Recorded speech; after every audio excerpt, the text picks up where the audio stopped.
Hi, welcome to a video tutorial from Robojax. In this video we are going to see how we can use this ACS758 current sensor with a 50, 100, 150 and 200 ampere sensing capability. Set practically, and we are going to see how we can measure the current.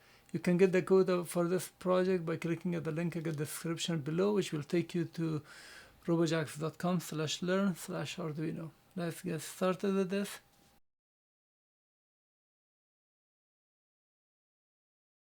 This comes with a 50, 100, 150 and 200 ampere sensing capability, and this is the ACS758. All of them are ACS758, and this is the number that is determining that 100 and B. So this 100 means 100 ampere, and then for the 50 we'll see 50, 150 and 200, and then B at the end is bidirectional. Bidirectional means you don't have to connect the positive and negative in a right order. Whichever way you put it, it will pass the current and will give you the same result. But the one that is unidirectional, and from that you know how to use this. The module has 2 pins here for the current, so the current passes through this and goes here. So this is the positive, and inside it has a Hall sensor which reads it, converts it to the voltage, and here on this side we have an operational amplifier. This is the C227. This is from Texas Instrument Advanced Linear CMOS op amp. So this is a dual op amp, and so then we have here 4 pins. The 2 pins are ground and VCC, which will be connected to 5 volts, and then we have out 1 and out 2.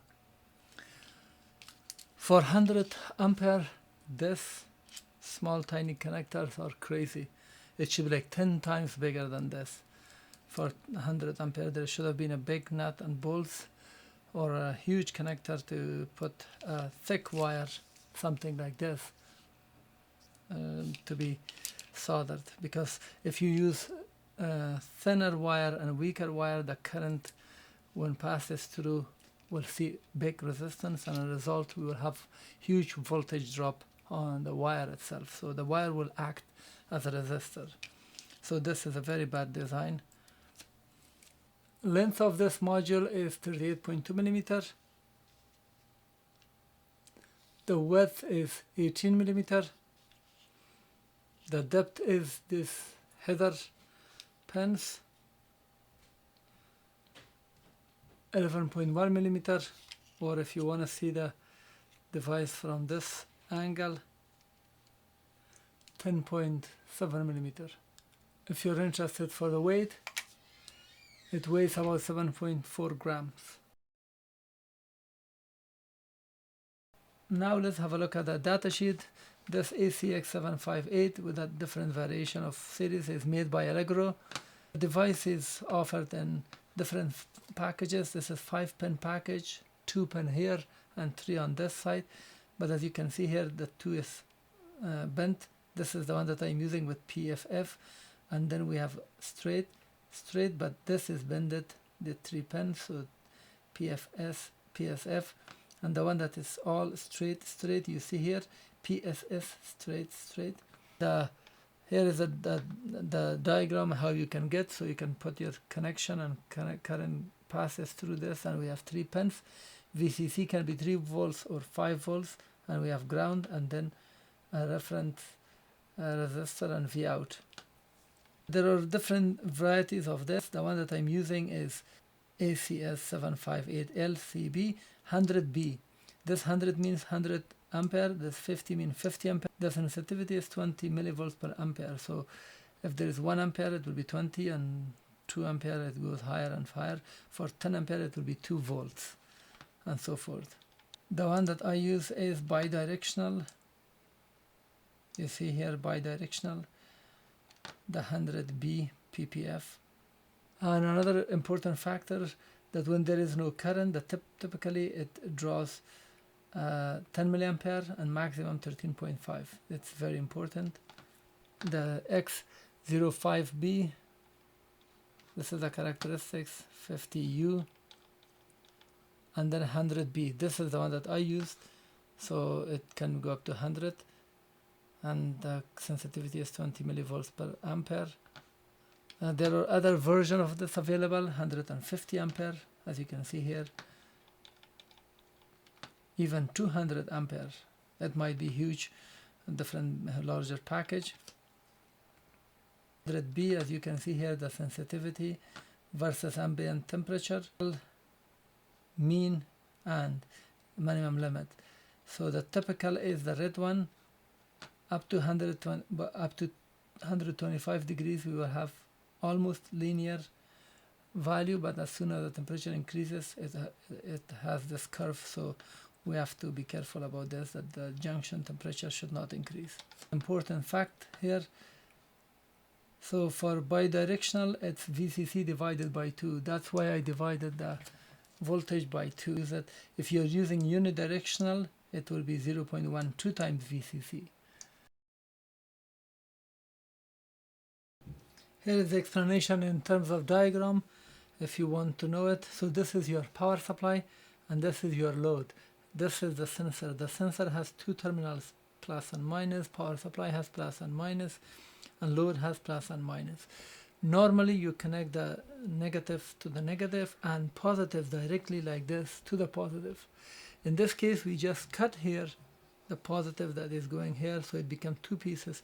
The positive goes to the positive, the other side of the one that was going to the positive will be connected to the negative. So when you measure the current, always you put it in series with the load. So this is now, you see it's in series with the load and power supply. Here are the pins, pin 1, pin 2, pin 3 at the bottom, and then pin 4 and 5 are the current pin that current comes and passes through. Here are the pin configuration. If you get just the sensor, the Allegro ACS758, from the left we have, this is the face that you read the text. So from the left, this will be connected to the 3.3 or 5 volts. This is the VCC pin, and then ground pin will be connected to the ground, and V out is where you get sensitivity voltage 20, 30 or 40 millivolts per ampere. If you are using this module on a PCB, then VCC will be 5 volts. My test showed that it can work only with 5 volts, and then the middle one is ground. For out, this is output voltage 1, output voltage 2. I tested them, they are both the same, so this is a V out. And now the wiring, these two wires, the load. So these are the two wires that I've attached here. The first wire is a VCC, which is connected to 5 volts. The second wire is a ground, the red wire here, connected to the ground, and you need one of the outputs. I've measured it, both outputs are exactly the same. So I've used the last one, and connected it to analog 0. So this is your load. Okay, this is your load. You have two wires for the load, and this is your power supply. So I'm connecting, let's say, negative to the negative of the load, and then these two sides. So this is now from power supply. So this is power supply, and the negative goes to the load and comes back. So this goes to the positive of this electronic for the sensor. And the negative of this goes to the negative, because power supply goes to the load and comes back. So this is now negative.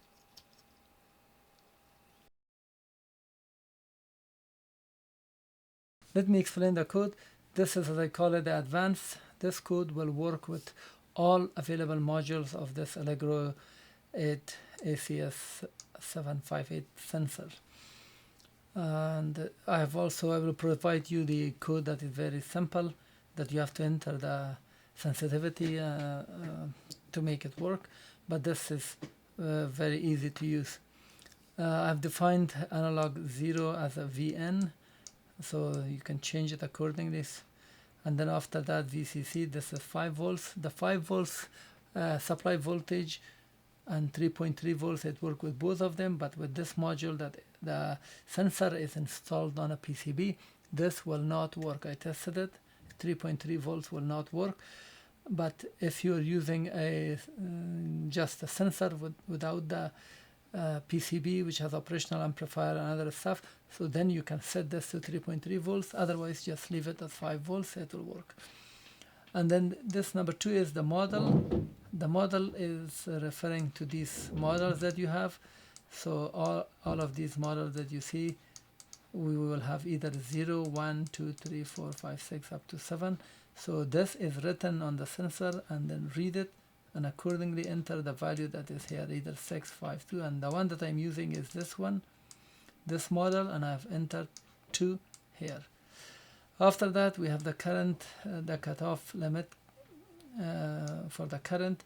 This is 1 amp, because this device can measure between up to 200 amperes, and my module, the one that I'm testing, is now 100 ampere. Now it's 1 ampere is 1%, and in many cases 1% is very easily negligible in calculations and displaying. So you can set the value here. I've put it below 1 ampere will not be displayed. Anything above 1 will be displayed. So you can change it accordingly. Sometimes maybe in your system you need to pay attention to 10 amp, 20 amp, so you can put 10. Anything below 10 will be discarded. After this, we have the sensitivity. This is taken from the data sheet. For different model, we have different volt per ampere, millivolt per ampere. This is 40 millivolts per ampere and 60 millivolts per ampere, and the one that I'm using is 20 millivolts per ampere. So I took all those values from this data sheet, and majority of these are repeated, so nothing is left. This covers everything up to B. After B, there are different variations of T and T. They are just repeated. If you pay attention here, 50B. So for example, 100B and 100B is 20. And if you look here at 200B, 200B is 10. So that's why I just put from 200, I just put that one. So this covers all the models that is offered in this data sheet. So you don't have to worry about it. The quiescent output voltage, that also differs between the type of, for bidirectional it's 0.5 volts, and for unidirectional it's 0.12.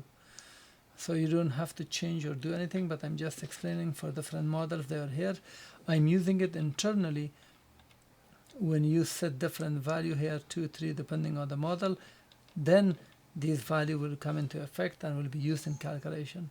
And here, sensitivity, from sensitivity we are taking the model. If you put 2, we go to sensitivity, we get element number 2. From here 0, 1, 2 minus this one that I'm using.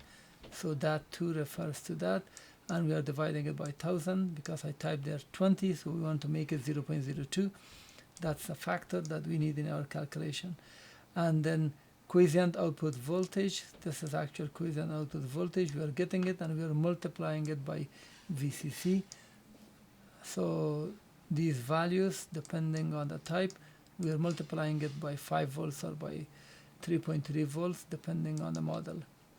So these are needed, and then we calculate. This is a variable that is used for the calculation. Then this is the cutoff that you set at the top, so we divide that to convert it into millivolts. So you don't worry about this changing it. I just explained it.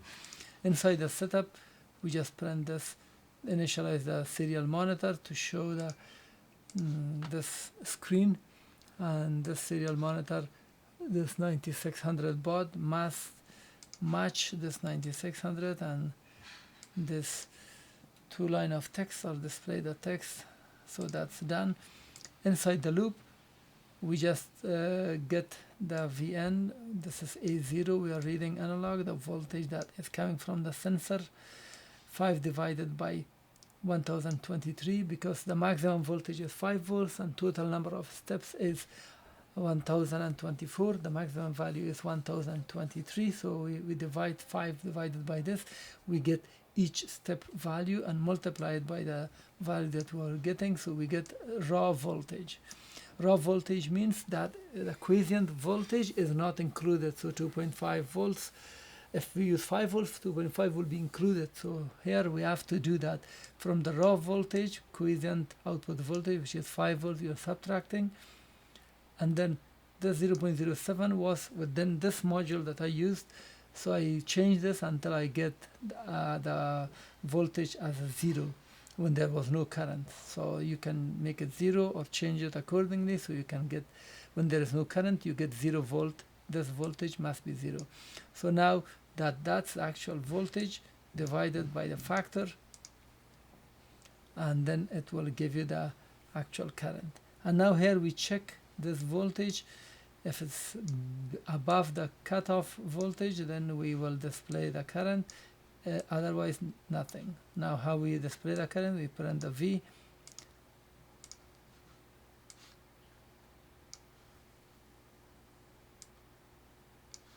so you see no current. This is now displayed. And then we print the voltage with 3 decimal place, we print this text, and then we print the current with 2 decimal space, and then we print A at the end.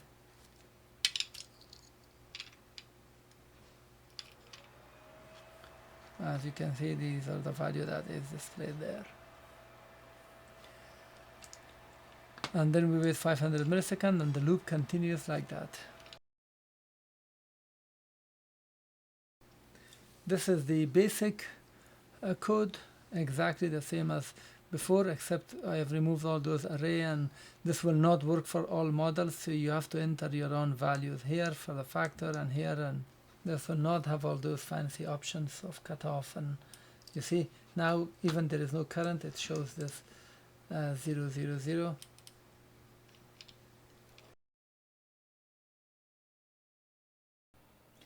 I've connected from my power supply, the negative is connected here directly to this load, and then the positive is connected to the current sensor. From the current sensor, this is now the positive, and as you can see here, it shows no current. Now we are reading 2.92 ampere, and that is the actual voltage from the sensor. Subtracting the quiescent and other factors, so you can multiply, you can divide this by 20 milliampere and you will get 20 millivolts, and you will get this. Now this is connected to 5 volts. Now I'm applying around 7.8 ampere. As you can see here, my current meter shows 7.8, and also here it shows 7.85. It's quite stable, but here there is a 50 milliampere difference that we see. If this is 40 and that is 70, so 30 milliampere variations. 2.91, 2.9, so that's very close. So now I increase the current. The current is passing through this, so 3.9, 3.89, very, very close. 4.9, 4.87, it's very, very close. It seems as we increase the current, it becomes more accurate. 5.91, 5.849. 7.8, and we are reading 7.8. 8.8, 8.78, which is very close. So now it's almost 9.8. That's the maximum limit of my meter for this meter, and we are getting very accurate values. To conclude about this module, the sensor is very nice, it's trustworthy, but the module that is built has probably need huge area for current soldering, or maybe a nut and bolt here for wire. But I've connected this tiny wire because I'm testing it up to 10 amp, not more than that. Still I might get a little voltage drop, but in order to measure up to 50 ampere you need to put very thick cable, maybe solder it here. I was worried, I tried to solder it, but I was worried that the junction temperature might increase and burn this, so I did not solder it here. And I had another wire, then I said I'm going to go with lower current testing this. Thank you for watching. This was introduction to this ACS758 series of current sensor module. Please subscribe so you can get updates of my upcoming videos.